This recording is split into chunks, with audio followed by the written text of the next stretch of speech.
Samantala, nararamdaman na umano ng buong Bicolandia ang epekto ng El Nino. Ito ay ayon sa Department of Agriculture. Ang buong ulat ihahatid naman sa atin ang aming kasama, si Grace Refama Simando ng Radyo ng Bayan Naga. Mismo ang Regional Director ng Department of Agriculture Region 5 ang nagpahayag na mukhang nagsimula na ngang maramdaman dito sa Bicol area ang mild El Nino.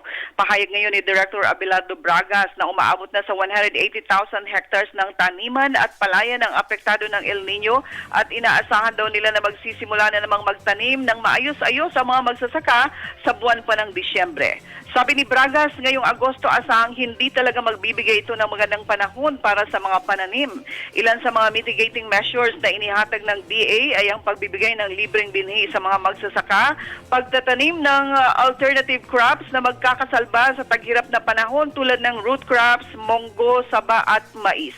Payo ng Department of Agriculture, dapat paghandaan ng mga magtatanim ang mild El Nino dahil ito ay maaaring magtagal ng hanggang 4 na buwan. Radyo ng Bayan Naga, Grace Refama Simando para sa Telebisyon ng Bayan.